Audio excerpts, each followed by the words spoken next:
let the lead get too far ahead, right? Like the Denver game I talked about, right? Like with the Denver game, it was like, you can't cushion a team like that at 11 and then allow it to balloon to 15, right? Like Lakers didn't do that. They kept it within range, right?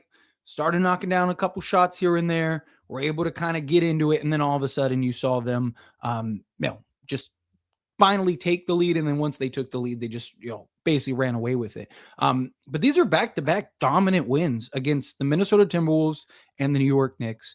Lakers are now 6-1 in their last 7. Obviously still have Chicago and you have Denver. Lakers now, because the Raptors couldn't do their job, Toronto had one job, beat the Rockets, and the Lakers would have been the 3 seed. But instead, of course, they ended up, beating the Toronto Raptors. So Lakers are the 4 seed, which, look, I will still take, right? Look, I talked about this very heavily, and then I'll break down the game, and then we'll get into all the regular chat questions, all the super chat questions. So send those all in. But like I said, I don't care what you did a month ago.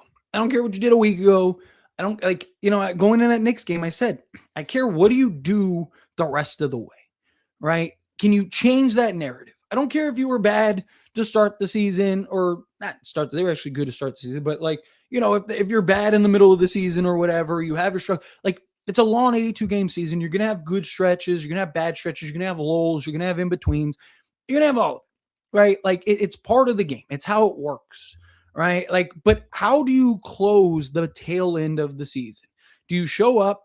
Do you do what you're supposed to do? Do you buy in? Do you start to look like a playoff contending level team? Right? Are you a team that can come in and show like, hey, like, no, we are for real. We are that team. We are a team that shouldn't be taken lightly. And I've maintained all season. I've said, like, don't be shocked if they're good come playoff time. We saw the glimpses. It's just putting it all together. It's just now, again, once LeBron gets implemented, I know the LeBron narrative is going to continue, right? Like, which, look, I'd rather the LeBron narrative continue because that means we're winning than it not. But we're not better without LeBron. Again, you need LeBron for the playoffs. I said even in the offseason when we found out LeBron was going to miss time, we didn't know how many games it was going to be, but LeBron was going to miss time. And there was a lot of talks about him missing, a couple months. I said this team is a playoff team without him, right? This team is a playoff team without LeBron James. LeBron James is the guy that can potentially put you into contention status, right? He's the guy that come playoff time is going to be invaluable to this Lakers team. His experience, he has more experience than pretty much every team in the league combined. Not like all the teams combined, but like, play Minnesota, like LeBron's got more experience than all those guys combined, these are the things. And, Minnesota, another thing that I talked about is, I'm fine playing Minnesota in the first round this year, right? Which could be, that could be the 4 or 5 matchup. But like I've talked about, right? Like I did not want to play Minnesota last year. I was very adamant. I wanted to play the Warriors. I didn't want to play Minnesota because we were trying to figure too much out, and they're too physical. They're big, right? Like they can be aggressive. Right. And we didn't have, like, at least with the Warriors, you would have had the advantage on the inside with Jackson Hayes, but you would have been able to figure some stuff out. Right. At some point, if you had to play Minnesota, fine. But you needed to kind of figure and work some stuff out before you got to that Minnesota series. This time, if the Lakers play Minnesota, I think they beat them, and maybe even pretty swiftly. Probably 6 games. Right. But like, I wouldn't be surprised if, it ends up being 5 or something like that. Lakers have been really good against Minnesota, and they haven't played Minnesota full health either. All 3 of the games that the Lakers have played against Minnesota, they've been missing LeBron or Luka, right? Austin Reaves had that one game-winning game, and just, again, I really like that matchup for the Lakers. This, again, was a great team effort. Luka and Austin Reaves started off shaky, but, credit both of those guys. Really picked it up. Really, once they found the rhythm, that was it. It was just no turning back. Those two were absolutely impressive in this game. And again, this is a tough, physical Minnesota team that, for the most part, they were letting them be pretty physical. This was a pretty physical game. But you saw Luka Doncic, 11 of 24 from the field, 4 of 12 from 3-point range, 5 of 6 from the foul line, ended up dropping a 30-point triple-double, 31 points, 11 rebounds, 11 assists, 2 steals, 1 block, was a plus 20. Austin Reaves, 10 of 20 from the floor, 4 of 10 from 3-point range, so 40% from the 3-point range, 7 of 9 from the free throw line, so 78%, 7 rebounds, 8 assists, 31 points. DeAndre Ayton. I mean, this is the DeAndre Ayton we've talked about, right? 2 straight games, DeAndre Ayton has been bought in, he has been focused, and he has been fantastic. I mean, he's been great. And this game was another game he was great. 7-11 from the field, was being aggressive, rolling to the basket, right? 12 rebounds, including 5 offensive rebounds, 2 assists, 1 steal, and 14 points. Again, I would have liked to kind of feed him more in the second half because he had 10 and 10 at halftime. And then they just kind of like went away from him. But here's the thing, though. DeAndre Ayton was who was keeping us alive in that game. And that's what I've talked about with DeAndre Ayton, right? Like, so many people want DeAndre Ayton gone and all that stuff. Like I talked about, right? Like he's somebody that when you are struggling to hit shots, he's a guy that can just go get you a bucket, right? Because he can score an array of ways. I've talked about, look how teams defend DeAndre Ayton as opposed to a Jackson Hayes. We saw the Knicks cut off that lob threat for Jackson Hayes, and he couldn't score. He was 0-3 from the field and just wasn't that vertical spacer. But DeAndre Ayton, his ability to give you that push shot, his ability to knock down the mid-range, his ability to give you offensive versatility, he's somebody that I do think is going to be a huge factor come playoff time for this Lakers team. And somebody that, again, when he's giving this level of effort, this level of energy, right? I mean, this was the DeAndre Ayton that you look at and go like, he can be our long-term center. Right. It's just, can he maintain this? Can he stay to this level? So far he got 2 games. But it's something that we need to continue to see, right? This was DeAndre Ayton earlier in the season. But remember, DeAndre Ayton was getting more field goal attempts. He was getting closer to this 11 field goal attempts, right? He was able to be more aggressive, right? But when he's the 4th, 5th, 6th option, right? Like I say it all the time. It's hard to go give you 20 points on 4 attempts, right? It's hard to go give you 12 rebounds when he's got to go and, defend out on the perimeter and be away from the basket and teams are packing the paint. But when the Lakers start hitting shots and the Lakers start doing things, right? And Rudy Gobert, another big reason I like that matchup against the Timberwolves, Rudy Gobert is not going to be able to defend Ayton. Right. He's too skilled of an offensive center, and Rudy Gobert's too slow. So like there's going to be advantages on the inside with DeAndre Ayton and Rudy Gobert that I would like to see them exploit a little more. Right. Like he's one of those guys that, again, is one of the more sound offensive centers in the league, right? And then it's just, again, can you play the defense? Luke Kennard continues to be special. I know he went 0-2 from 3-point range, but he's 5 of 8 from the floor. He was picking them apart. Another 10-point double-digit scoring, which I loved. And then, Jared Vanderbilt, I love that he just was like getting it. That he's always down for the squabble. I love it. Jake LaRavia, again, offensively inconsistent, 1 of 7, 0 of 2 from 3. Just again, he's in his own head. I mean, he's missing layups, he's missing point blank shots. He needs to figure it out. He'll have that game eventually where he wakes up a little bit. But he was killing it on the glass. I mean, another guy that was keeping us in it, early in the game. I mean, he had 5 offensive rebounds, 7 rebounds total, 4 assists, 2 steals, gave you 8 points because he was 6 of 8 from the foul line. Again, he's just a guy that I understand the frustrations with him offensively, but he's such a valuable contributor. Like I say, there's more to the game of basketball than scoring. Right? Jake LaRavia's ability to always be in the trenches, fighting for rebounds, getting offensive rebounds, right? I mean, he's one of the best rebounders on the team. He's leading the league, or he's leading the team in steals. Or no, he's tied with Luka because Luka got 2 steals too. Darn it. So Luka and Jake LaRavia are tied for steals. I thought he had one more than Luka. But again, like it's all the other things he brings, the defensive intensity, the hustle, the grit, all of those things. I get it.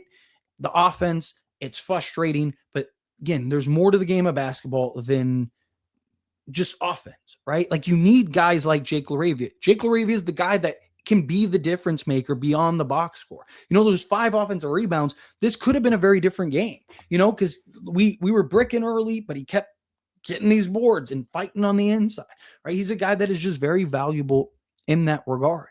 But outside of that, Rui was good when he was in the game. But again, he ended up getting into foul trouble. He had 5 fouls, like literally with like 9 minutes left of the third quarter. So he basically was out of the game for a large majority. Marcus Smart just continues to make winning plays, continues to make impact plays. His ability to just, again, generate charges and stuff like that. He's constantly making the winning plays, constantly making the winning efforts. Lakers are getting a little banged up, right? But, again, finish what you got to finish. Then you'll get, whatever it is, a week off or whatever for the play-in tournament, right? And that's when you can rest, right? Like, do what you got to do. Let's go. We got Chicago and we got Denver. That Denver game is the biggest game of the season. This game and the Denver game were the 2 biggest games of the season coming up. And yet you got the first one. Now if you beat Denver, now you get a full game on Denver and you have the tiebreakers. So you have the tiebreakers over Denver and you have the tiebreakers over Minnesota. At that point, you just got to keep pace. That's all you got to do. Just keep pace the rest of the way. So Lakers, again, are right in the thick of it. They're doing what they need to do.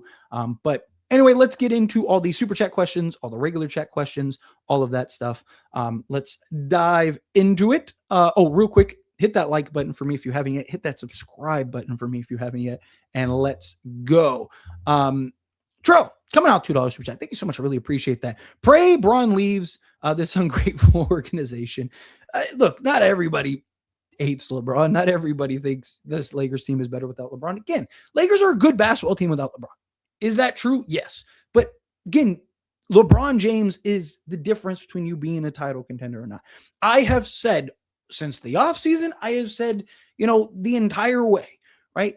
LeBron needs to be the third guy, right? I understand there's that natural kind of deterrent to LeBron. I understand, LeBron's gravity, all that stuff, but Lakers need to, and LeBron needs to be willing to operate him as the third guy. He's a big off-ball threat. His ability to move without the basketball, his ability to, be that swing man, make the read, he cuts, run some pick and roll action. He can be the cutter, roll to the basket, right? Like, and then, it's up to JJ to kind of give, LeBron these kind of pocket sequences, right? LeBron's just better at the pocket plays, right? He can get those little bursts. So LeBron's still going to go get his 20 or whatever, right? I'm not worried about LeBron going and getting his 20 or whatever, but it's about finding that cohesiveness with the 3. Of course, it looks better when it's just 2 of them because you don't have to now account for that third guy. You don't have to feel the need like, hey, we got to get LeBron reps or we got to get, LeBron touches or anything like that. So my hope is when LeBron comes back, he embraces and kind of says, no, hey, you two keep doing what you two are doing. Keep being aggressive. Keep doing what you got to do. I will figure out how to interweave myself into this. And look at the best game of the season that the 3 of them played. Remember, Luka, I think, had like 35. Reaves had like 30. And LeBron had, I think it was 25 or something like that, right? Like, it was early when LeBron came back. But what was LeBron in that game? He was the third option. He was playing. He was moving without the basketball. He was being the slasher cutter. He was getting like these lobs, just yam dunks, all that stuff, right? Like, again, he was letting Luka and Austin Reaves be Luka and Austin Reaves. That's what needs to continue. LeBron James needs to recognize, again, Lakers are not better without LeBron. You need LeBron come playoff time, right? His experience, his vision, his ability to defend and buy in. Also, a healthy LeBron. You got to remember, the last 3 or 4 playoffs, LeBron hasn't been healthy. He's been on basically one leg. So this was a really, really good thing. I want to talk. I'm sure somebody asked about it. So let's get into the regular chat, and then let some more super chats trickle in, and then I'll answer those. But I wanted to talk about Bam Adebayo's thing, but I'm sure somebody asked about it. If not, then I'll just randomly rant about it at some point. But here we go. Tyler, we actually might be back. I don't want to get too far ahead, right? Again, don't get me wrong. 2 excellent wins back to back. You're 6-1 in the last games. I even said in that Denver game, looking at the glass half full, Lakers didn't get blown out, which is a good sign because they're usually getting blown out by those teams. But also, Lakers should have won that game, right? So you're starting to see that progress. You're starting to see things kind of get worked out and figured out. Beat Chicago. I mean, I want to beat Chicago for sure, Chicago. But as long as if they beat Denver and we split one of those Houston games, we can start talking about Lakers being back. I don't want to jump the gun. I talk about the pendulum swing all the time, right? I gotta stay even keel, right? The Laker fan in me is like, we're back, baby, right? Like, woo, pop the bottles, right? Like, but the realist in me, like take a beat, take a breath, right? Like that of me is like, hey, let's this is a great sign. This is huge, but let's corral a little bit. You know what I mean? Everyone played well tonight. No complaints from me. Yes. Again, this was a great game all around. Time for the appropriate reaction. Lakers are back, baby. We winning it all. Again, I do. Believe me, I want to be right there with you guys. I want to be like, Lakers, right? Lakers at 4, right? But again, I have a responsibility. I have to let the cooler heads prevail. If you guys want to go wild, please, by all means. But I know you're joking, but I personally gotta, keep things in perspective. Thank you so much, Jason. Seriously, I appreciate that. Thank you. We don't even need LeBron. Again, we're not better without LeBron. We absolutely do. You need LeBron come playoff time. I talked about even in the offseason. Lakers are a playoff team. Lakers can beat pretty much every team in the regular season. Come playoff time, you're going to need LeBron. And I'm telling you, it'll show. Let's go, Tyler.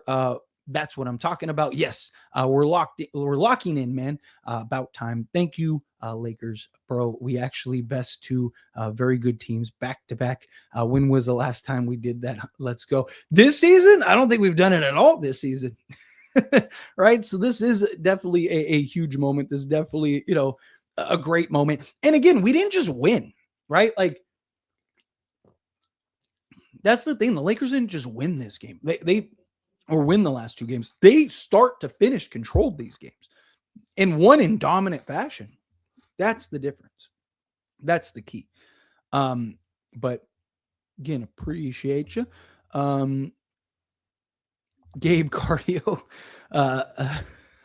Vincent is no more. Luke Goat Kennard is here. Yes, it's beautiful.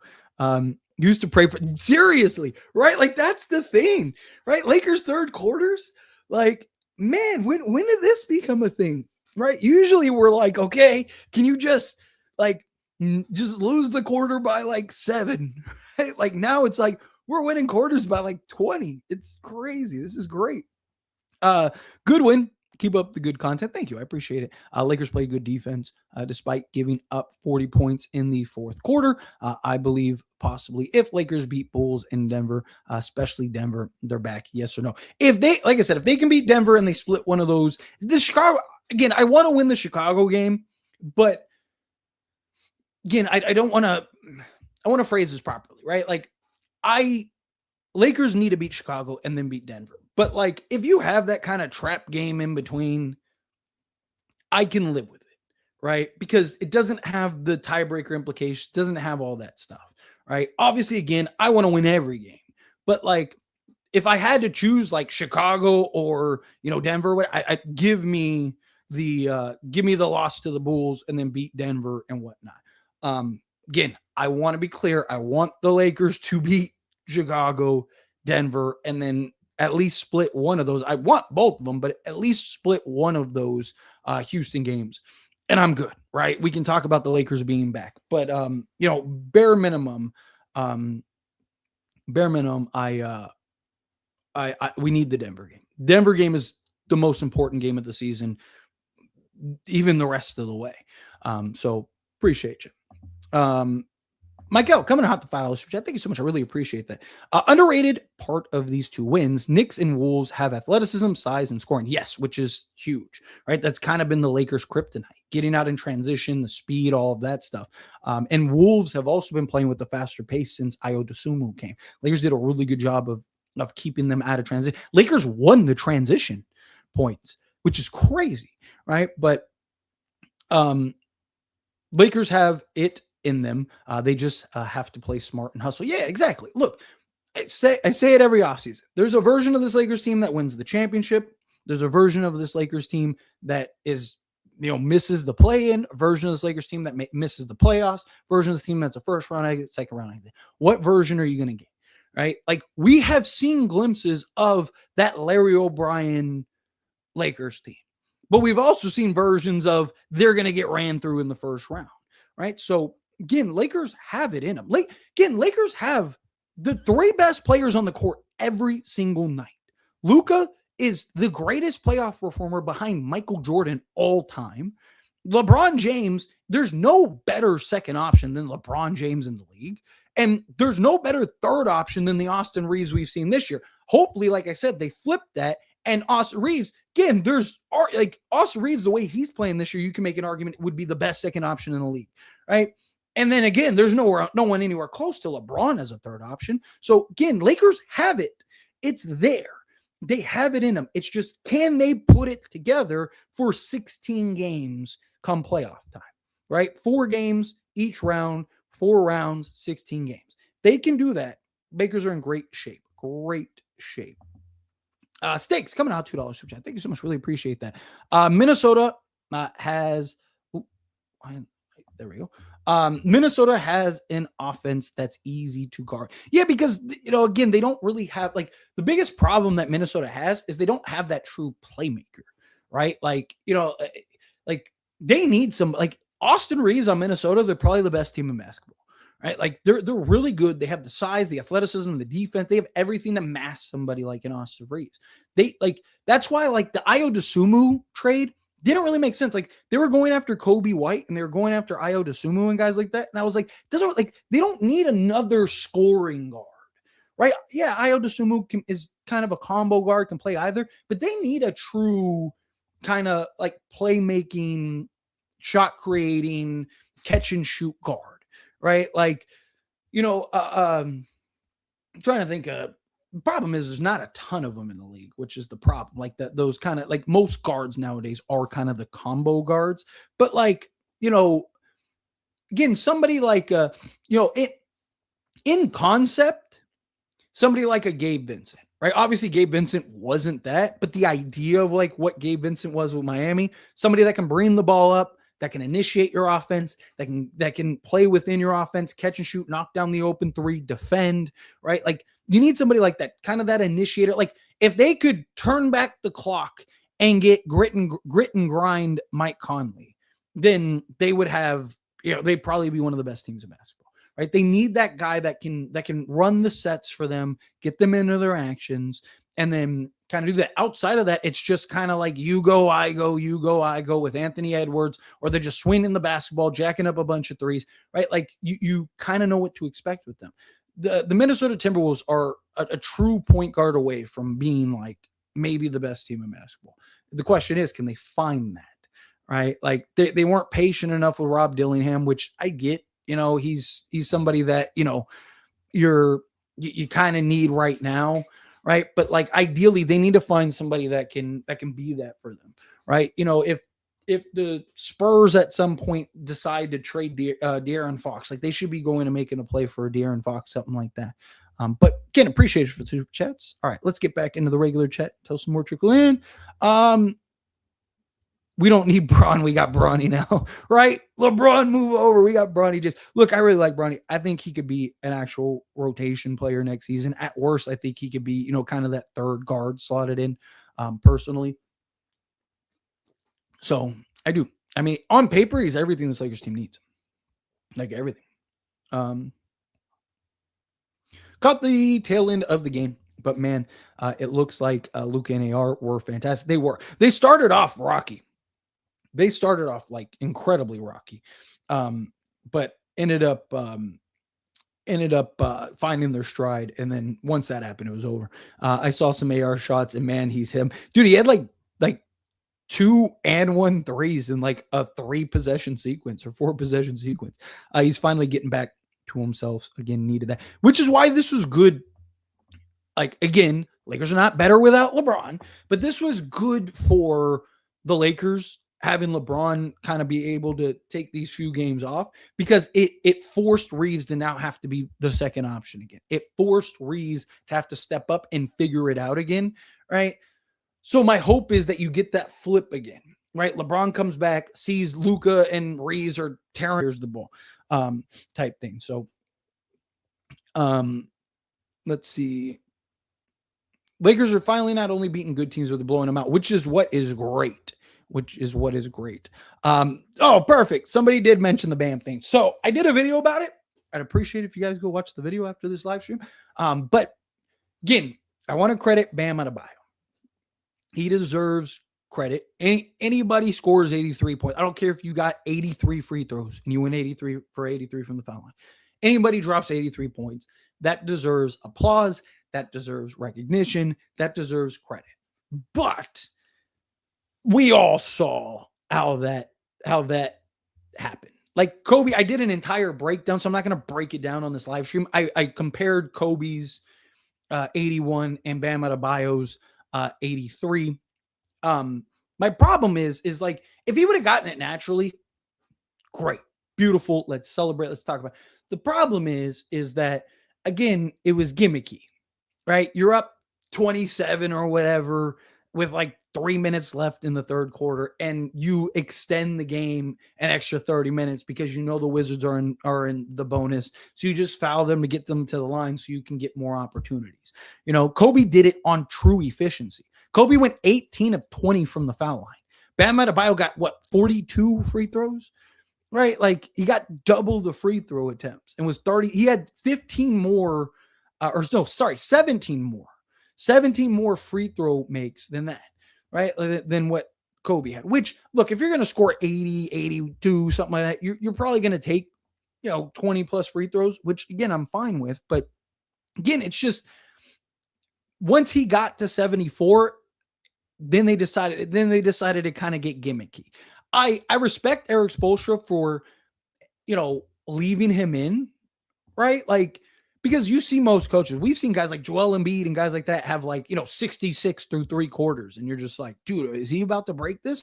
And then they just won't play him in the fourth because they're up 30, right? Like, I thought that was great. Like, Spo going, because look, if we're being honest, does anyone think Miami's winning the championship? I don't even think Miami fans think they're winning the championship, right? Like, so, obviously there's not the stakes that you would have otherwise.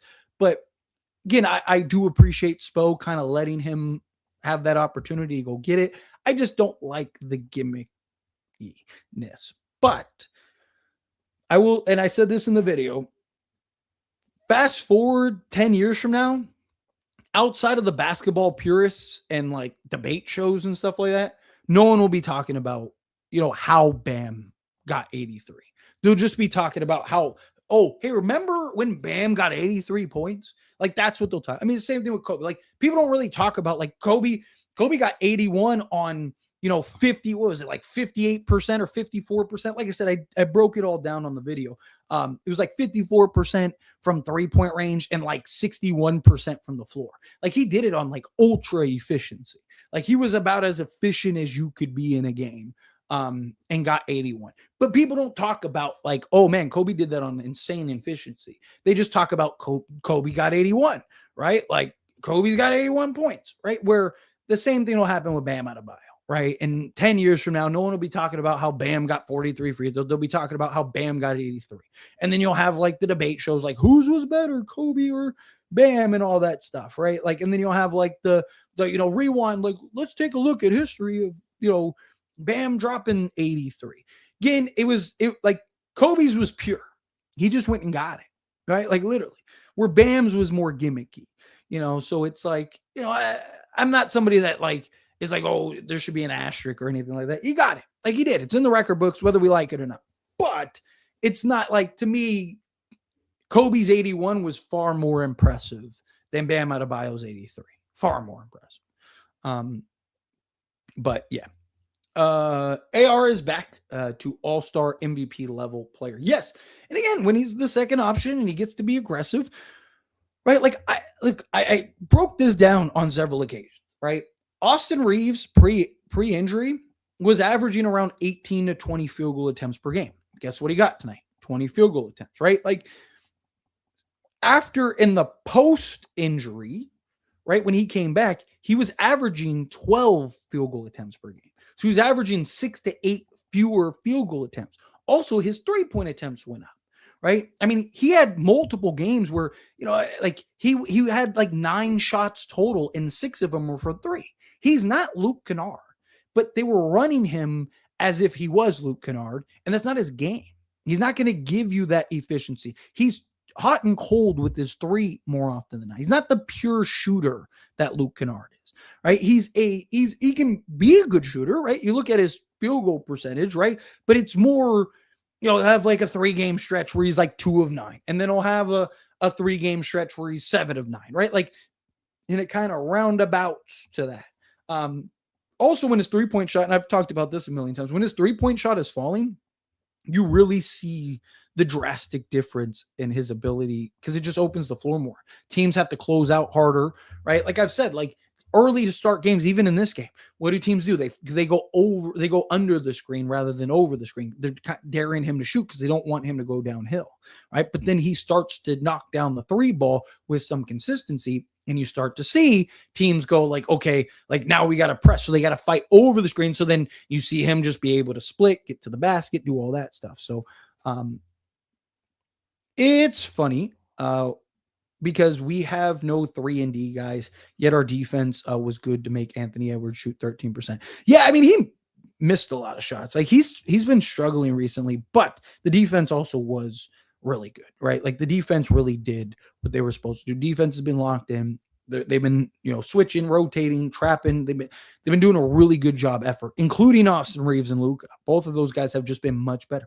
Again, you can achieve a lot and win a lot of games just by effort, right? Like defense is like 80% effort, if not more, right? It's just, again, you consistently giving that energy and effort. Ty, I don't know, man. Our defense looks a lot better without LeBron.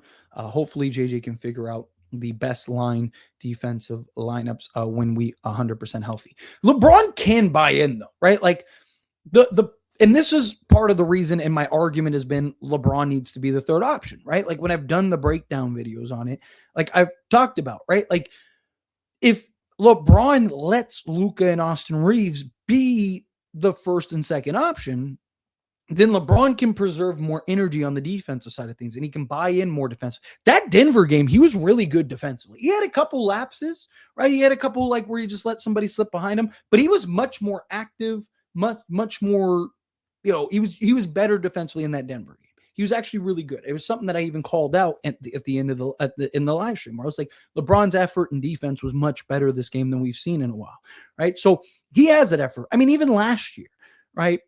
LeBron James anchored literally the number 1 defense for a third of the season when Anthony Davis went down and then post Anthony Davis trade.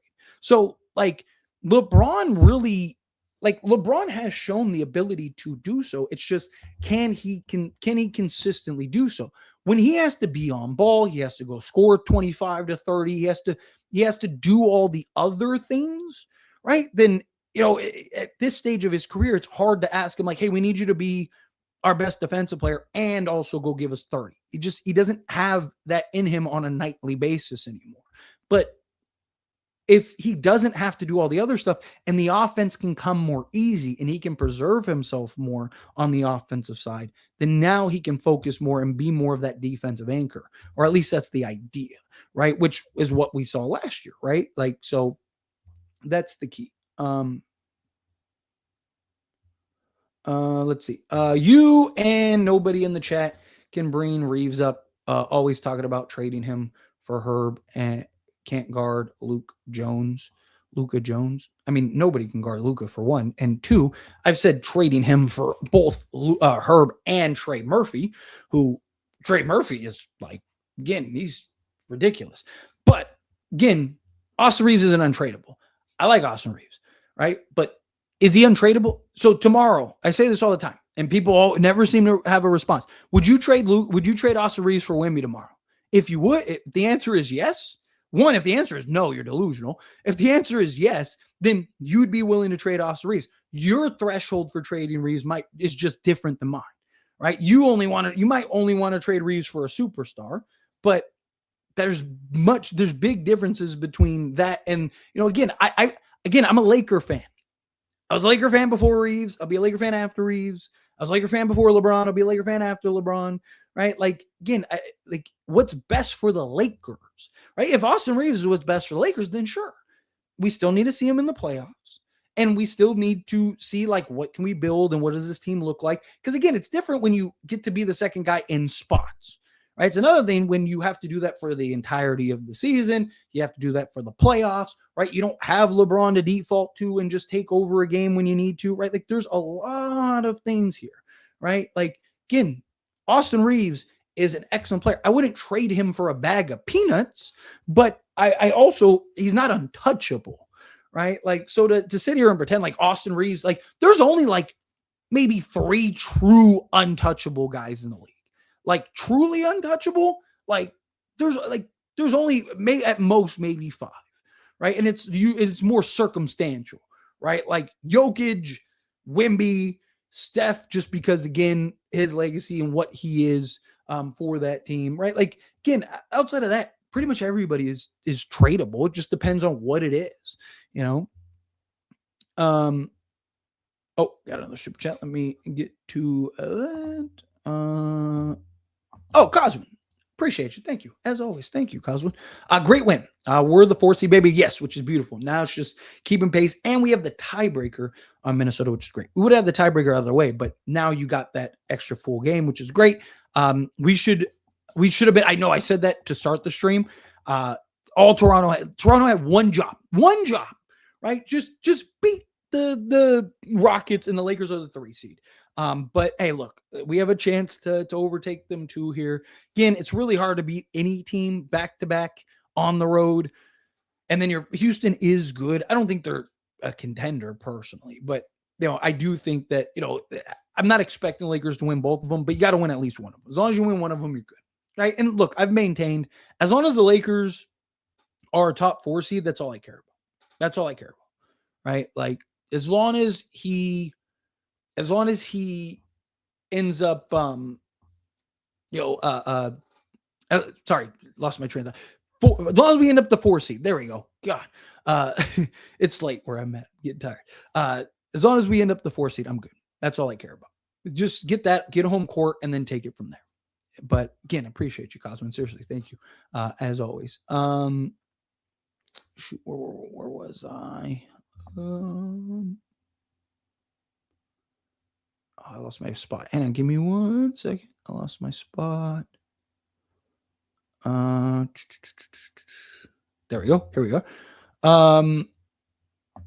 Let's see. Pal, I can see the vision with this team. It's been a while since we've seen it, but it's starting to shine again. I was a little worried about Luka tonight with all the stuff that happened today, but he's fire. Yeah. Again, I don't want to go into his personal life, right? Obviously, when people do something stupid, I'll talk about it, right? Because that you made a choice, but you never really hear me talk about people's personal lives. That's, there's enough media and attention on that. Obviously it comes with the territory, but it sucks, right? You're going through what you're going through, and then, you have everybody having an opinion on it. So personally, I just want to stay away from that. Just not with the drama. Not this isn't what I know you're not asking, but I'm just speaking generally because I don't know if there's comments or not about it. But it's just, I'm not one of those people that likes to speak about other people's business, right? That's their business, not mine. They'll figure it out. Obviously, again, if somebody does something stupid, then yeah, I've talked about Jean Morant and his situation. I've talked about players and their situation. That's very different than, again, something that is personal in the house, shouldn't even be public, right? That kind of stuff. out of respect. I wouldn't want somebody talking about my breakup or whatever if I got a divorce, right? But I mean, look, basketball is a great escape. You know what I mean? I hooped growing up, right? Like I had terrible days. I had moments where I was just, things in my life where I'm just devastated or really upset or just like, man, this is happening. Everybody does, right? And basketball is just such a great outlet. You just turn your brain off, get focused, get locked in, drown out all the noise. Basketball is an incredible outlet for that.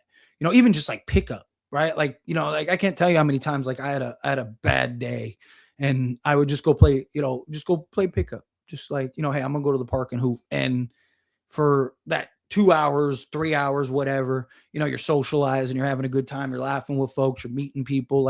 It's a great escape, right? So now imagine that at an NBA level, right? I'm sure it's an even more insane escape. So yeah, but unfortunately, the Lakers have been a better team without LeBron, and the stats don't lie. Having said that, their ceiling is much higher with LeBron, exactly. But they haven't had enough reps tonight together. Exactly. Again, they haven't had the reps. They haven't had that stuff. Again, some of the Lakers' best lineups is with LeBron, right? That LeBron with the 4 defender lineups is actually one of the Lakers' best lineups. Again, it's just with the big 3 is where that problem is, That's where the dilemma lies. But who had Bam crossing 80 on their bingo card? Supposedly a couple bettors did. I'm seeing tickets and stuff like that of things. But yeah.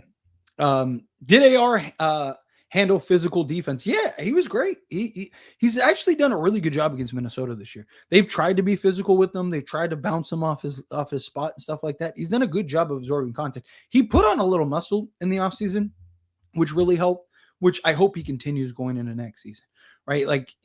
Continue to get stronger, continue to be able to absorb that contact, and he'll be in great shape. So let's see. I will say this Lakers Minnesota matchup is different this year. I like our chances better, but Lakers are 6-1 in the last 7 games. I love the energy. Lakers could have a really good month in March. Yes. I mean, they're off to the great start, and this was one of their toughest stretches, if not arguably their toughest stretch of the season. So if they're able to pull this out, this is huge for this Lakers team. So yes, 2 great back-to-back wins. We have to keep this momentum going. Bam Adebayo, yes, agreed. First off, got to keep riding the momentum, got to keep building. But yeah, Bam Adebayo was special today. Right, like I said, he definitely deserves his credit. But the Kobe one was more pure. Rico, appreciate you coming out to $5 super chat. Thank you so much. I really appreciate that. Thank you. Good evening, Tyler. I hope you and the family are doing well. Thank you. Seriously, I appreciate that. Yes, we are wonderful as always. No complaints. We're healthy, beautiful family, right? Look, I'm rich in life. I'm a very blessed individual, very blessed human being. So thank you. Great win tonight. But can we stop this notion with LeBron and not trading Reaves? Yeah, look, again, it's how it is. Believe me, I try to speak reason. I try to talk about stuff. Again, Reaves, as far as trading Reaves, again, I don't think he's untradeable, right? It has to make sense, right?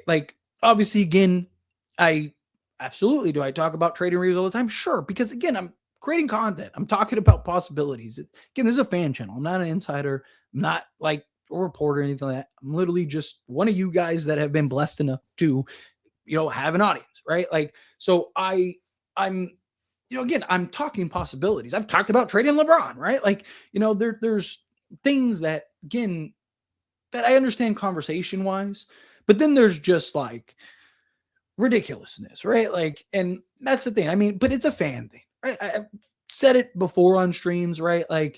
Especially Lakers and all fandom is like this, right? It's just we're in our own ecosystem because we're all Laker fans. But I'm old enough to remember when Laker fans wanted Kobe trade, like that they thought Kobe was a bum. And this is why you don't draft 18-year-olds when he's airballing threes in game winners and stuff like that, 3 straight threes. And, I remember, after the whole, Colorado thing where, everyone was like, get this guy off the team and blah, blah, blah. And obviously that was, circumstantial. Like that was, crazy. But again, like people just like, this is why, and, carry that on throughout his career. And then, I'm old enough to remember when people wanted Shaq.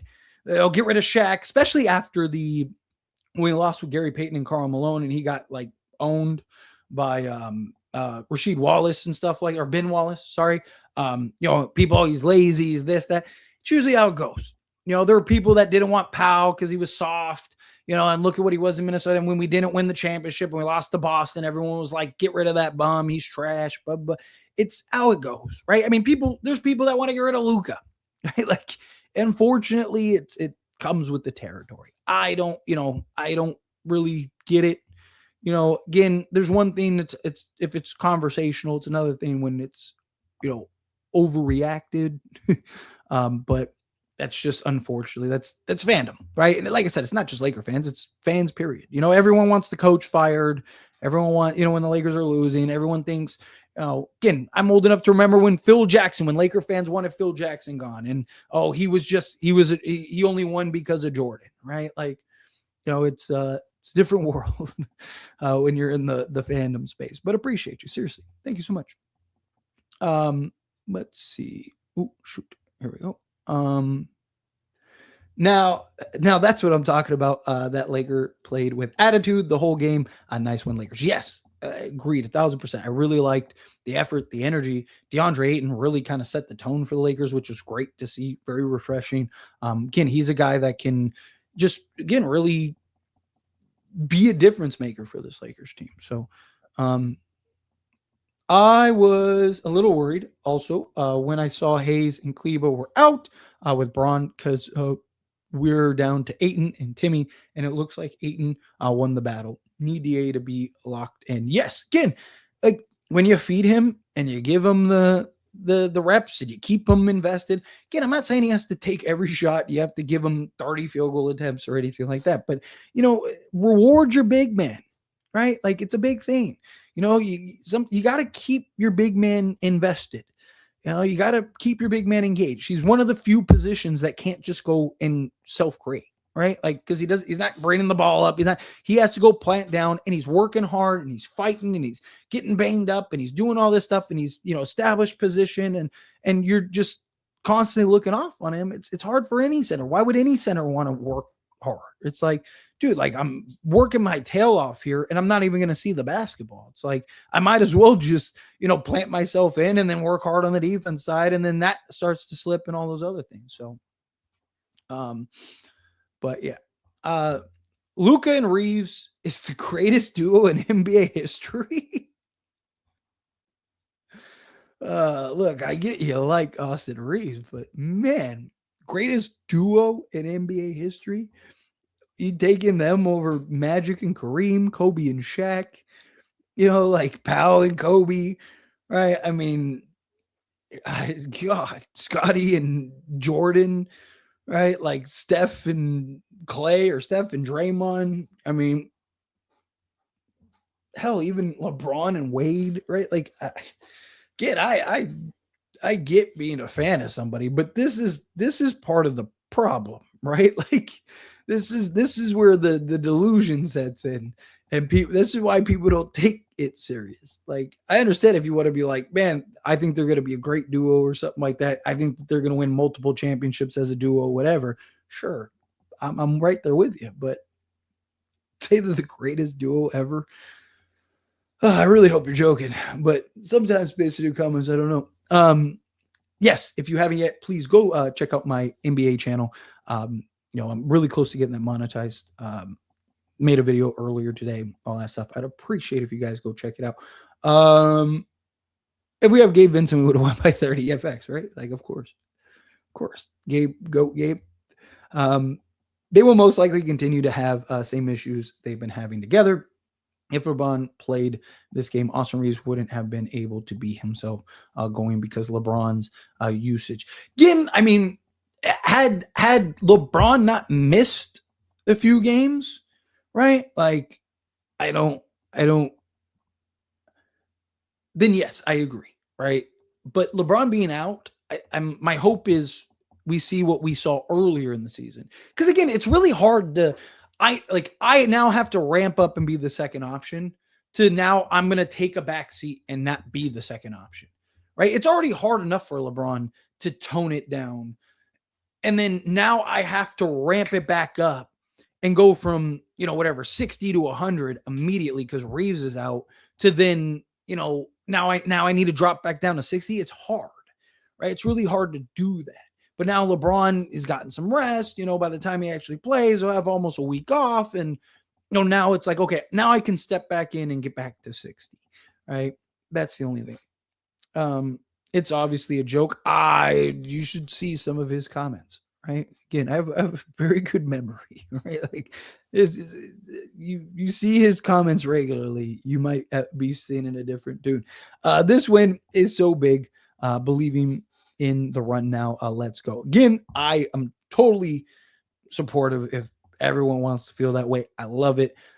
I just personally feel like I have an obligation to, again, stay even keeled for now. I'm more than happy to jump on that bandwagon if we rattle off a couple more wins here, get things back in shape a little bit. Luke Kennard is such a good pickup. Seriously. Didn't make any threes this game, but still shot over 50% from the field, had 10 points. Ayton is playing better, I feel. Yeah, Ayton's absolutely been playing better. And yeah, Kennard, his ability, again, I talked about this in a recent breakdown, like, especially come playoff time, Luke Kennard is going to be so valuable because his ability to knock down the mid-range. Because in the playoffs, teams are running you off the 3-point line. They're not just closing out and just like giving the college try. No, they're running you off the 3-point line. And then teams like to protect the paint, pack the paint. So they want to run out shooters, protect the paint, and which leaves the mid-range. Which is why, again, I've talked about this before. Go look at like every team, the history that have gone into deep playoff runs. They all have multiple guys that can knock down the mid-range, right? Like, look at all the champions that have won championships over the years. Even the Lakers, right, in 2020. They had multiple guys that could knock down the mid-range, right? 3-point shot is good. You need it. But teams are much more focused and hyper-focused and locked in on trying to ensure that you don't just light us up from 3-point range. Off topic, but bro, Bam is like the most random person ever to score this many points.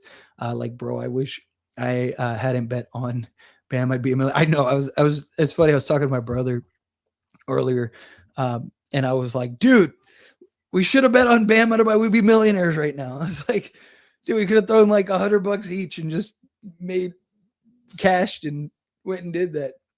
But yeah,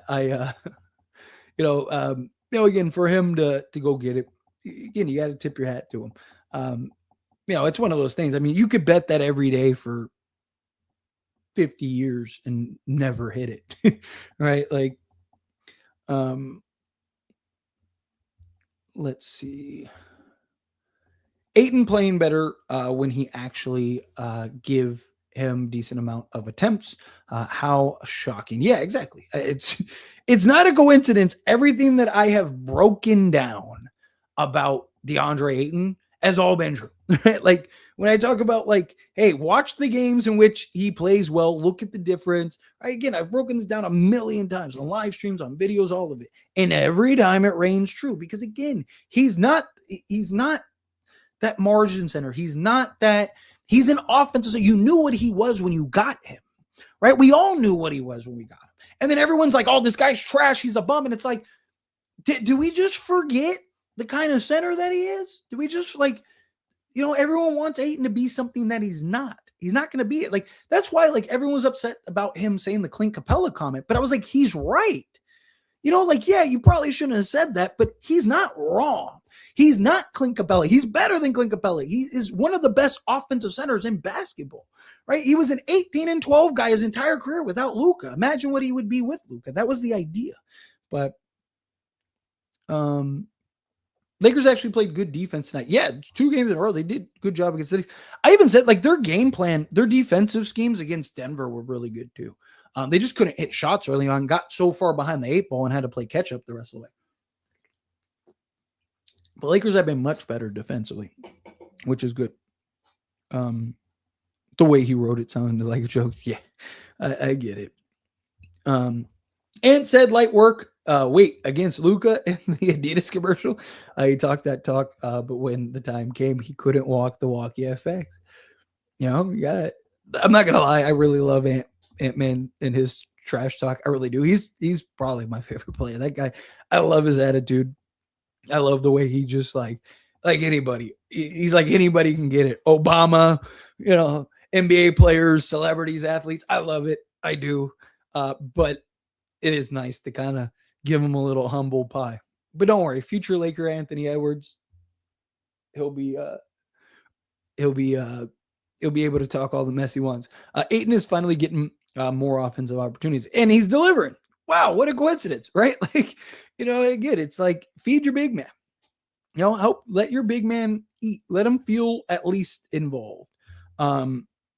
We played defense tonight. I love it. Yes, it was great. Like I said, last handful of games, Lakers have been really good defensively. Still don't want to see Minnesota in the playoffs, but we swept them. It's crazy. I'm not one who is going to say we're better without Bron, but man, we've been rolling. Agreed. We need him for the playoffs. Yeah, exactly. Again, you both can be true. You can be a good team without LeBron, but not be better without LeBron, right? Like that's a possibility, right?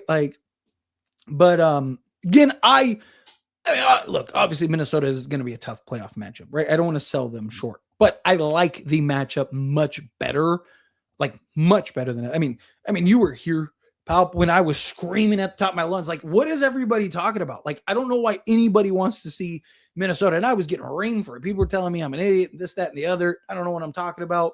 And one of us was right. And I'm much more comfortable in this matchup. Much more comfortable. Again, could Minnesota still beat us? Absolutely, of course. They're good. They've been to 2 straight conference finals. They're proven. They're comfortable in that playoff setting. Let's see. Keyword, again, last year, right? Different team, right? Different schemes, different everything, right? I understand concepts are hard. I get it. But you put it in your own comment. You made your own comment redundant. So again, keyword last year. Notice how you said that? So yeah. Great job for recognizing that. LeBron has more experience losing championships as well. 23 years in the league. Okay, buddy. You're a big Austin Reaves guy. How many championships has Austin Reaves played? And how many championships has Austin Reaves won? Huh? Right? How many? What has he done? Right? How was he in the playoffs last year? Right? Again, don't cast stones at glass houses.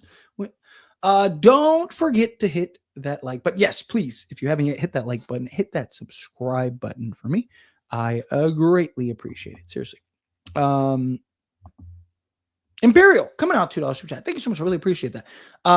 Luka and Reaves, best duo ever is criminal. That's what I'm saying. Again, if you want to say that they're, hey, I think that they could be special. I think they could win some championships. I think they could do some stuff. Sure, by all means. I'm right there with you. I think that they could. Look, a question that I get asked regularly is, do I think the Lakers can win a championship with Luka and Austin Reaves as your backcourt? And I've said yes, but you need the right team and the right pieces, right? You need the right things around those guys. But is it possible? Yes, absolutely. Right? So, again, if you want to say hey, I think that they have a chance to win a championship, or I think that, I think that they could be great or special or whatever, sure. But it's just, again, the problem is it's again, and I like Austin Reaves. I a lot of Reaves lovers say otherwise, but again, like I'm honest about Reaves, right? Like you haven't really heard me criticize Reaves this at all really this year, outside of like the turnover, like where he has heavy turnover games, because he's been good. My biggest gripe for years has been his inconsistencies, right? And everyone acting like he's the second coming of Michael Jordan when he can't consistently put games together, right? He's been much more consistent this year. He's been much better this year, right? And thus, I haven't really said anything about him. I haven't really complained about him. I haven't really criticized him much, if at all. But like, again, it's the fatigue of just like the over, like the people that love Reaves, which I love that you love a player, right? Like I'm all for it. Like go on with your bad self, but like you gotta have some level of reality, right? Like that's the problem. Is it's just like the over reactions, like over craziness of like, acting like Austin Reaves is the greatest player. Like, man, like move over Luka. Like, why do we need Luka? Trade Luka. It's like, dude, like Luka's bad game is still like a 38-8 game, right? Like, but anyway, I appreciate you. Thanks so much for super chat. What do you think the Lakers rotation will be come the playoffs? So typical starting five, I think they'll probably go 10 deep. But guys like Vando and Jake, I think will be limited. So more likely than not, like I think it'll be, again, Luka, Reaves, Smart, LeBron, Ayton. And then you'll have Jackson Hayes, you'll have Luke Kennard, and you'll have Rui Hachimura. Those will be the three kind of main guys off the bench. Those will be the three guys that get you 25 to whatever. And then I think Jake LaRavia, Jared Vanderbilt, right? Those kind of guys, like they'll get kind of the trickle minutes, right? Like they'll probably get around like 8 to 10 minutes. Some nights might even get DNPs. If guys are just, if we're killing it and it's like, hey, I don't want to break this up, right? Obviously, once you get to the playoffs, you're leaning into your starters more. They're going to play more minutes. I imagine the Lakers actually want to do a video about the small ball unit because they've had a lot of success with the small ball. Just spreading teams out, getting back into games, things like that. Like that could be a real value and tool piece, especially with Rui, his ability to defend bigger because he's got that good lower center of gravity. He has that good physicality. So, yeah. But yeah, it's probably my guess. I'm not even trolling. LeBron is absolutely not needed on this team. He serves no purpose. All he does is take away from everyone else. He adds nothing. His playmaking is not needed. Lakers average more assists a game with LeBron than they do without him, right? Like, again, he absolutely adds a lot to this Lakers team beyond that. But again, it's more so playoffs than the regular season. Ayton put in a lot of effort and had a good game. Yes, agreed. He was really good. Luka triple-double. Yes, love it. Love it. We'll see if we play. There's only two possible outcomes. Lakers either win or they lose. It's that simple. Imagine if Lakers put $50 million cap space, LeBron's $50 million cap space to actual use. That's the plan this offseason. I believe the Lakers are better when one of the big three are out. They're more fluid when one of the big three are out, right? Like, because again, you don't have to try to make it fit. You don't have to try to make it work. You can just kind of, again, have them. You don't have to. Everyone can play more free because you're not trying to, oh, hey, we need to get LeBron reps. We need to make sure Reaves still getting his and Luka's getting his, right? Like, you kind of know what everyone's getting, what everyone needs to do. Yeah, it really does feel like Lakers do a lot worse with LeBron on, like everyone respects him so much. They defer to him and forget how to play. That's part of the problem is like his gravity is just so great that they end up deferring to him so regularly, right? Like it just is the natural gravity, like he's on the court. Even Reaves, you'll see Reaves kind of just like defer to him and like LeBron will give it right back to him and just be like, hey, you need to go. Right. So hopefully that's what ends up happening. I was right in the same thing. Dominating always shows up against Timberwolves. Yes, he's been really good against Timberwolves this year. Again, Gobert can't defend him. He's too slow. Ayton's too good offensively. Let's Let's see. Imagine OG Anunoby and Derrick Jones on the Lakers instead of LeBron. I mean, you definitely have, again, Lakers could win a championship without LeBron. I'm not saying like that they, if you have the right pieces, but also you talk about building an entirely new team.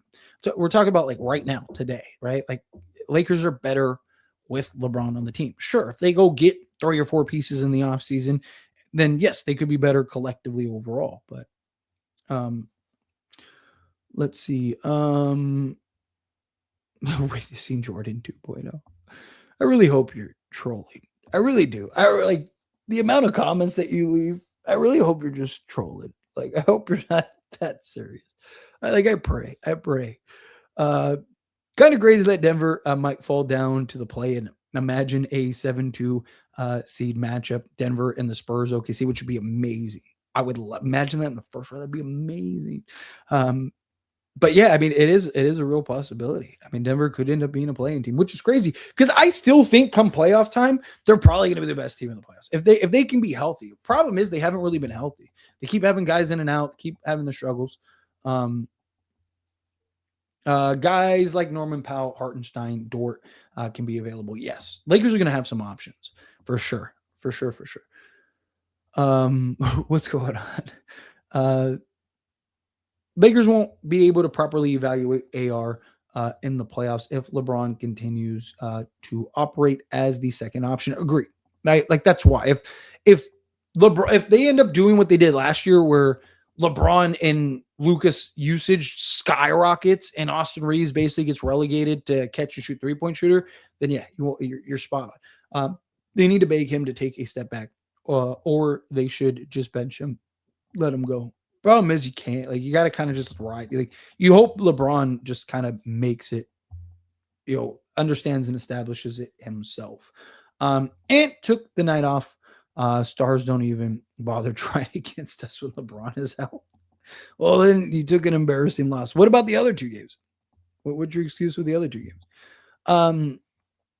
Tyler, what did I say? LaRavia is buns. LaRavia was great this game. What are you talking about? I mean, offensively, again, he's had his struggles, but the last few games, he's been really good for the Lakers. The rebounds, the defense, the swing pass. Right? He's been really good at just making that read and that swing pass. He's been really good. Again, he had 5 offensive rebounds this game. Right? Like I understand. Like there's been games where you could be like, oh, LaRavia's buns. This is not one of them. The future is more important than LeBron's feelings. Yeah, of course. But right now, like you're in the prep, like the future doesn't start until the offseason, right? Like, so right now, you need to do what's best, and they really need to figure it out, right? Rob Pelinka did a good job trading Gabe for Luke, but just never trade for a center. Yeah. I mean, again, you kind of right in DeAndre Ayton. I don't know what, like before previously, right? Yes, I agree, but let's see. It's time for respectful bye-bye between the organization and LeBron. I think LeBron probably leaves in the offseason. Go Lakers. Yes, absolutely. LeBronless wins. Godzilla 1 -1. Jared Vanderbilt tried to throw the game. LaRavia played defense, but can't buy a bucket. Yeah, he's clearly in his own head. Right? He can't make a point blank layup right now.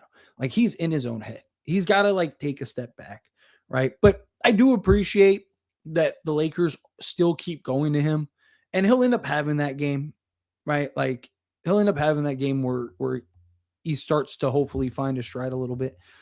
4 seed, let's go. Yes. This is why fans are just fans. Everybody was ready to mail it in, get rid of players when Luka and LeBron are taking shots. It is hard for Reaves and Ayton to get shots. Yeah, exactly. You got to play with that team. Number 3 position in the Western Conference. AR is back. Yeah, he definitely looks like he's been great. With Mayo. That's very specific. No Drake like you're gonna eat that. You're gonna eat that with all, like clam. At least get a soda or something, a Dr. Pepper.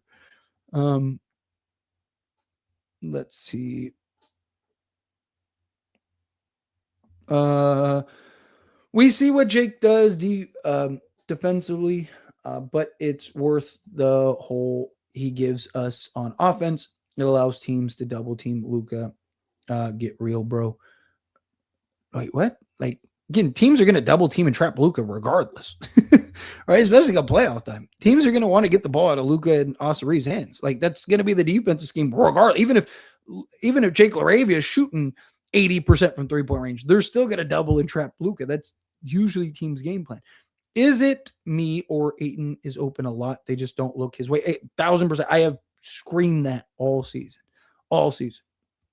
I've defended DeAndre Ayton a lot this year because, again, like I said all the time, like most people just watch the game, but they don't watch the game. Like they're not looking at the details. They're not looking at the sequences. They're not watching the play-by-play. They're just watching the game, right? So, people come on and be like, oh, Ayton's trash. And it's like, he's not, right? Again, I can't score 20 points on 4 field goal attempts. I can't grab, 12 rebounds when I have to defend out on the perimeter because nobody can defend out on the perimeter, right? Ayton's been much better these last few games. And why? Lakers have shot the 3 ball better.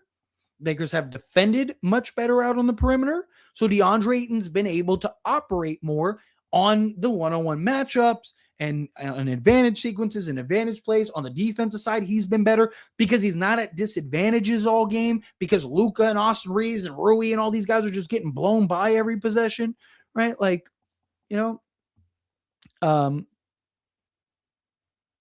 see Luka always hopping on that calf and knee. The same one. He likes to do a little bunny hop.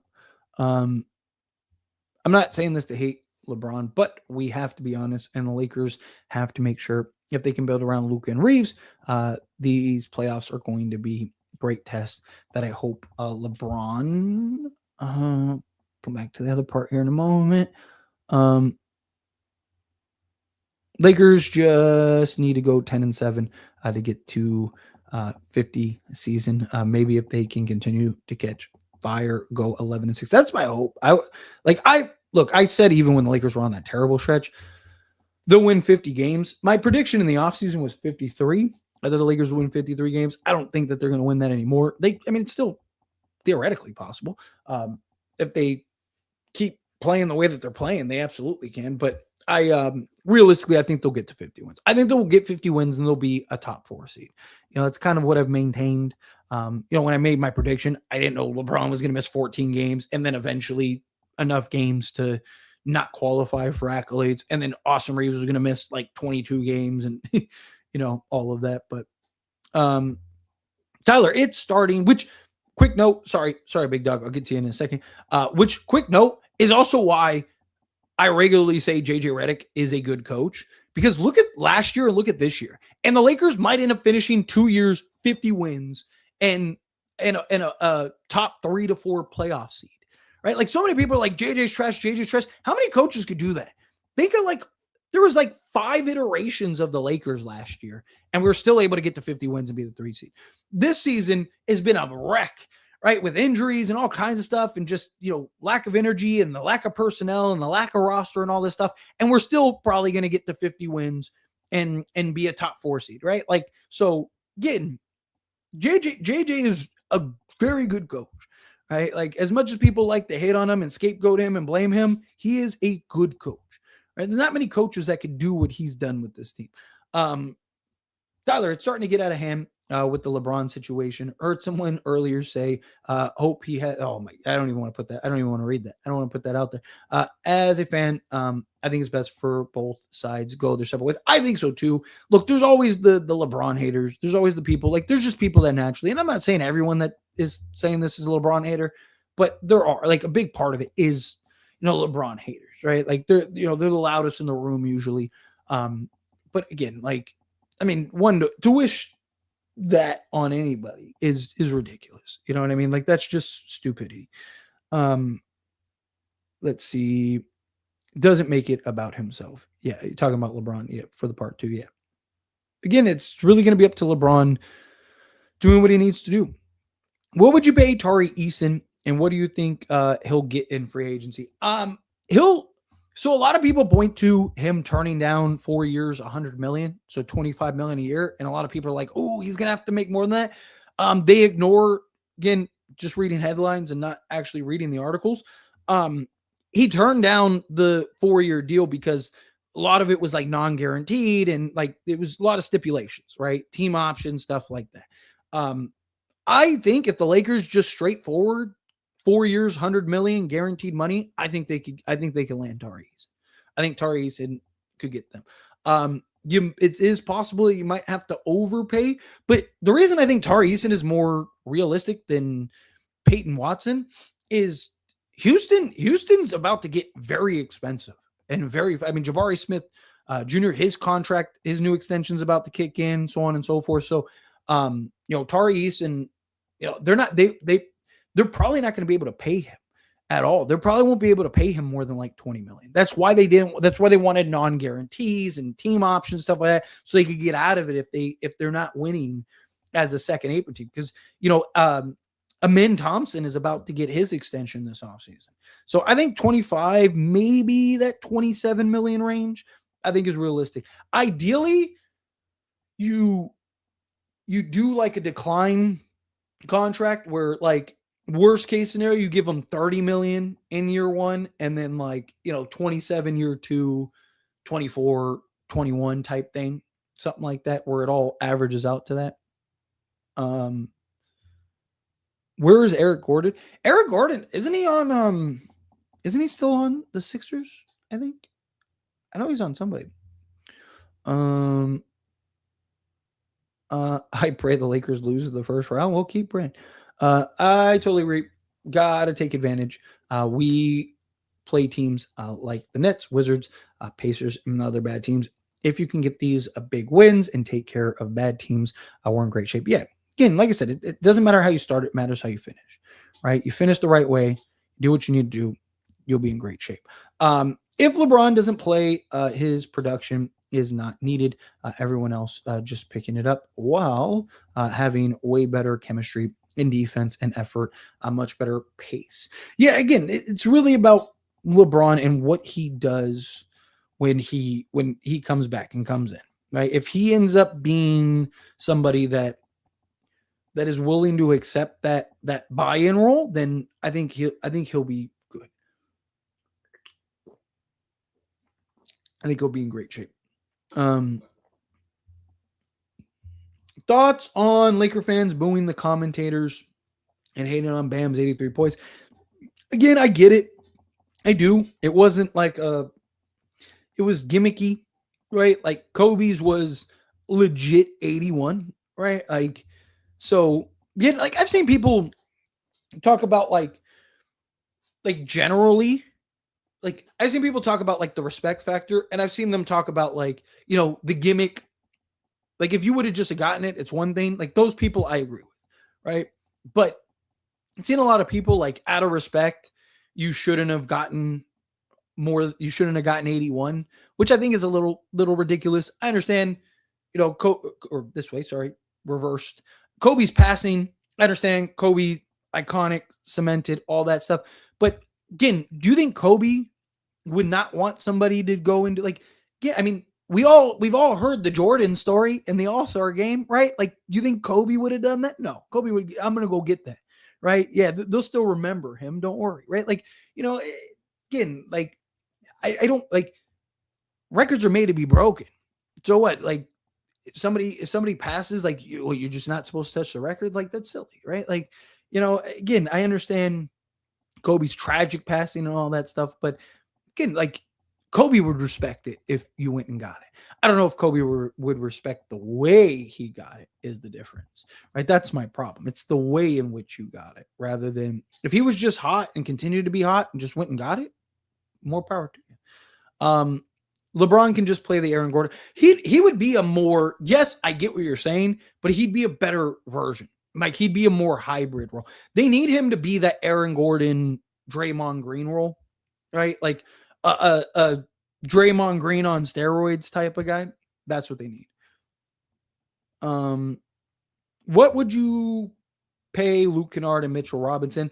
Obviously, it depends on the market, right? But ideally, looking at like, I don't know, maybe 20, somewhere in that like 22 to 25 million range for the two of them, like combined, right? You know, giving Mitchell Robinson maybe like 13 to 14 million, at most maybe 15 million. Luke Kennard in that like 9 to 11 million range. Somewhere in that regard.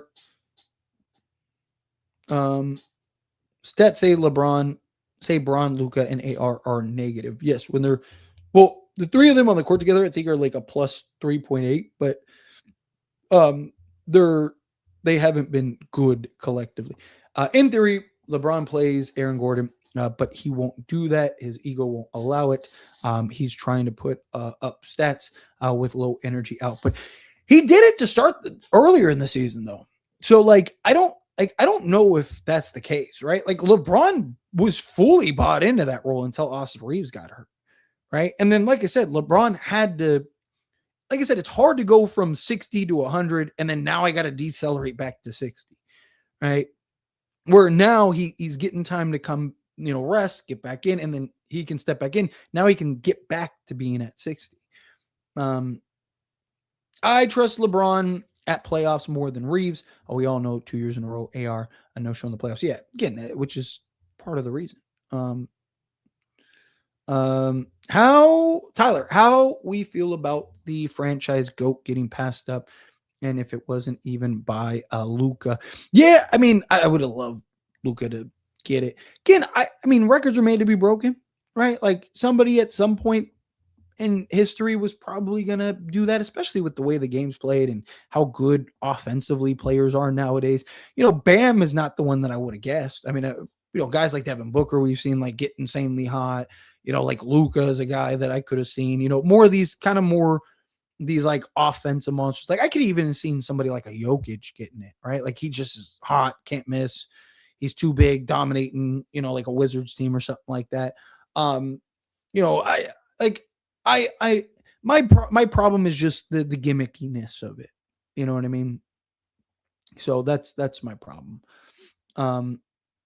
Problem with Hartenstein is the cost, right? How much is he going to cost? He's not going to, no one's going to pay him 30 million again. But like, if he's in that like 20 million, 22 million range, I just don't think that they need a 22 to 30 million dollar center. I think you're better off going and getting a Mitchell. Like you could probably get Mitchell Robinson and Robert Williams for that price, like combined, right? I'd rather do that personally. Sorry,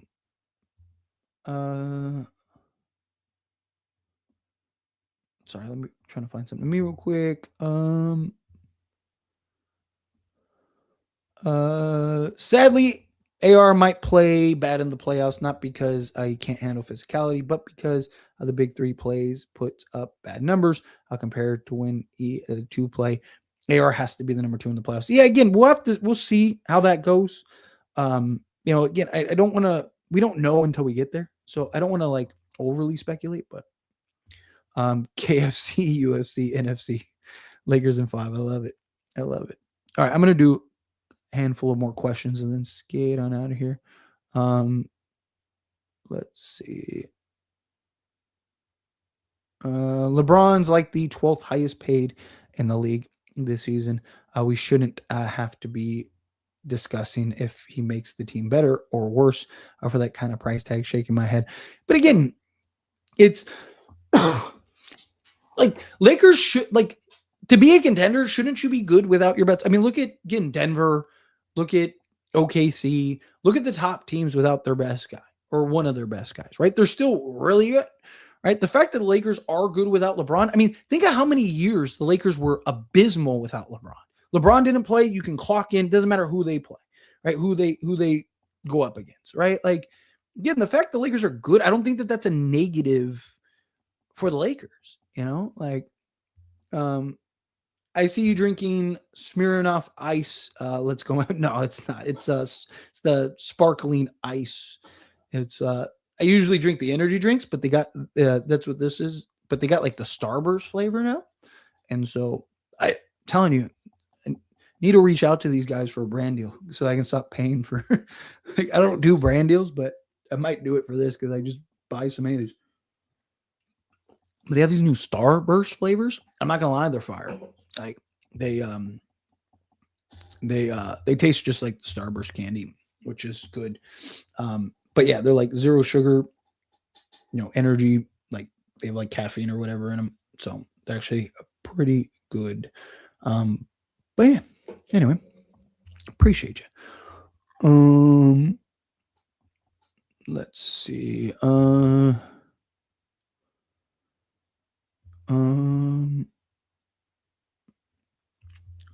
Sorry, trying to find a real comment. Reaves is still a liability on defense, but I'm happy we still won big. He's been better though. Like again, he's not going to be your best defensive player. He's not going to be elite defensively, but you need him just to be able to hold his own. That's all you're asking for, right? Just hold your own. That's all we need. That's all we're asking for.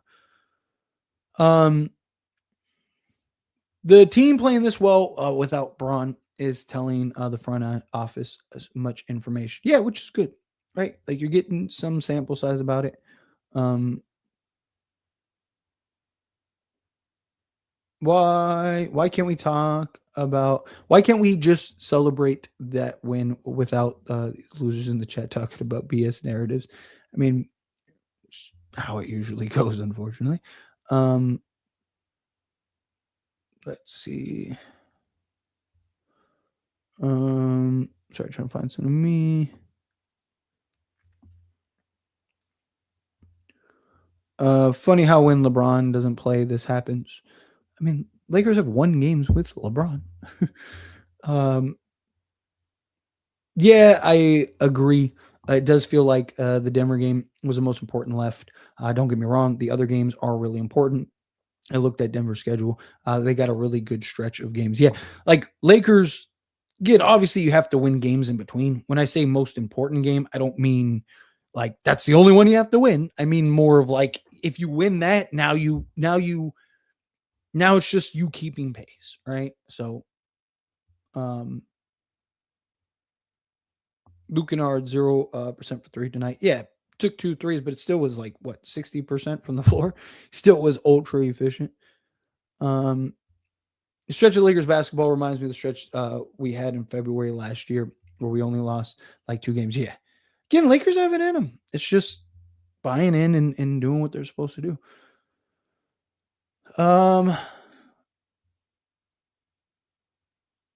Luka was good defensively today. Yeah, this was. Tyler, Reaves is definitely not the best second option in the league. He's just above mediocre at best. I mean, I disagree. Reaves is really good, man. He is. He's really good. But again, he's not the second coming of Michael Jordan good, but he's a very good basketball. He's an all-star level player.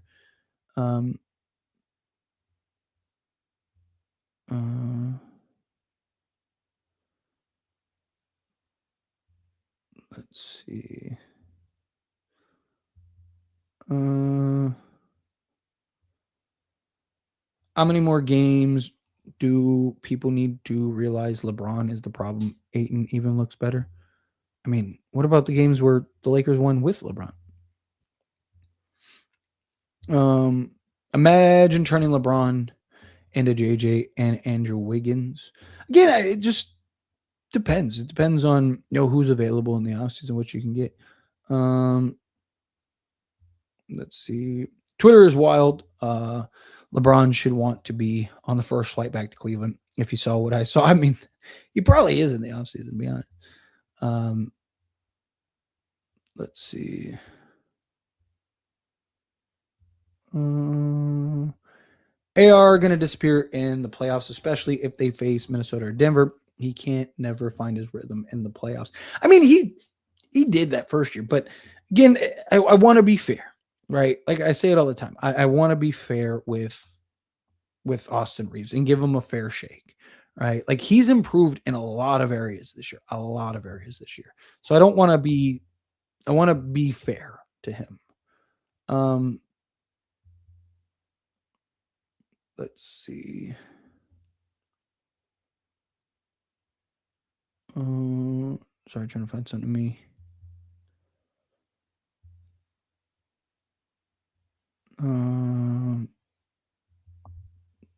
Yeah, a lot of back and forth.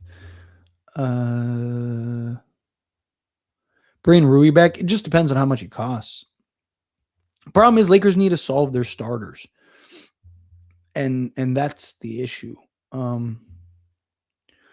This doesn't help the LeBron allegations, FX. I used to be in awe of LeBron, but he's just holding us back now. Time for him to try another team. Again, I don't know about holding us back, right? Like, again, it's just him defaulting into that role that we need him to default to. Tyler, what do you think? What did you think of the Ravens backing out of the Max Crosby trade?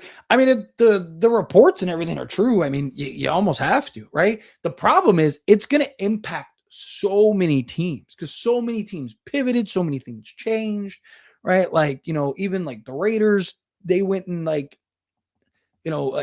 completely leaned in another direction, right? Like, I don't know. It's going to be, it's crazy. It's going to be interesting to see kind of the domino effect.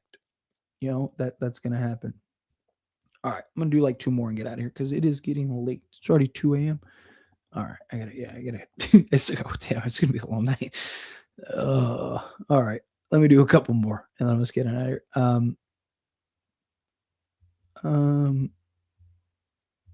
If I can find something. I want Darvin Ham hired back so we can fire him every time we need to bust out the pitchfork. Just have somebody that we can go at. Here he goes again. Tyler started the Reaves hate. Barely. That's all I am. I'm just a big Reaves hater.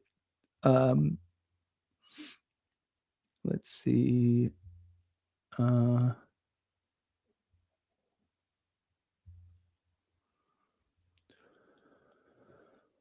Sorry. I'm trying to find stuff. They all play better without LeBron. They all get more opportunities without LeBron.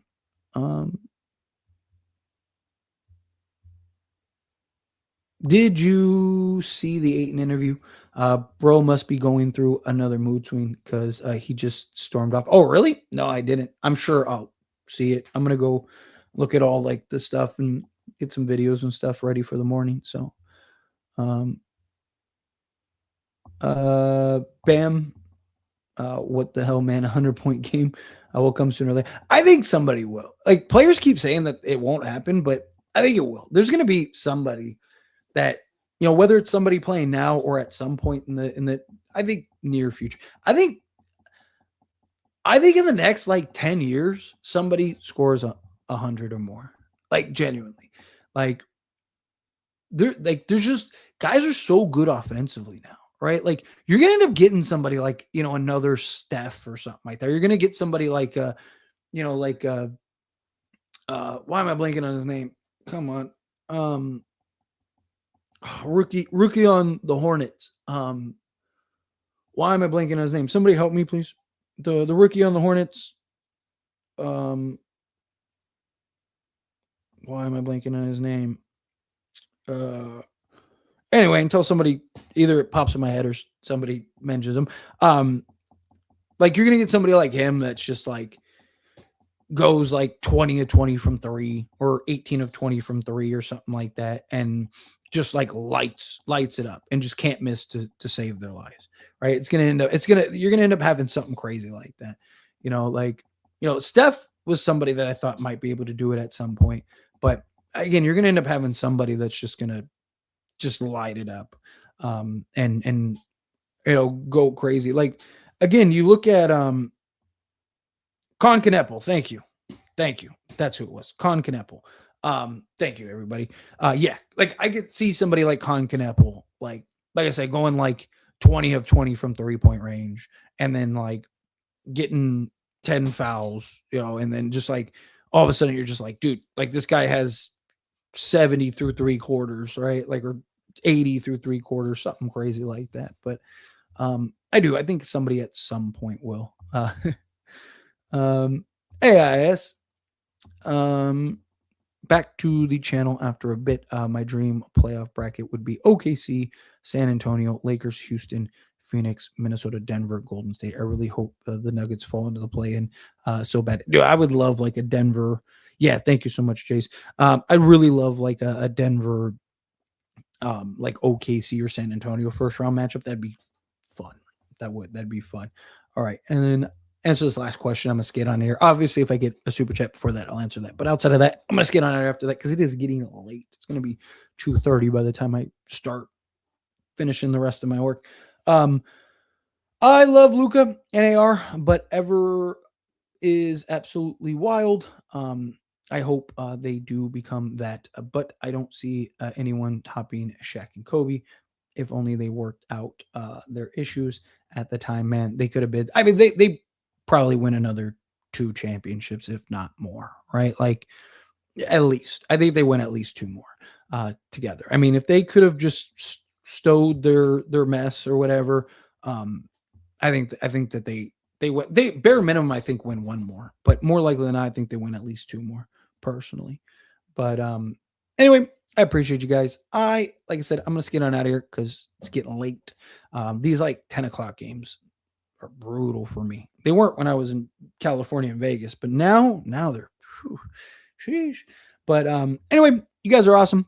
Thank you all so much for hanging out with me. On your way out, please hit that like button for me if you haven't yet. Hit that subscribe button for me if you haven't yet. Everyone that gave me super chats, thank you so much. Seriously, it helps me out a ton. I appreciate all of you guys. And now let's go. Who the Bulls are next, right? Yeah. So let's go get this dub against the Bulls and continue this streak into the Denver game. Let's get it. But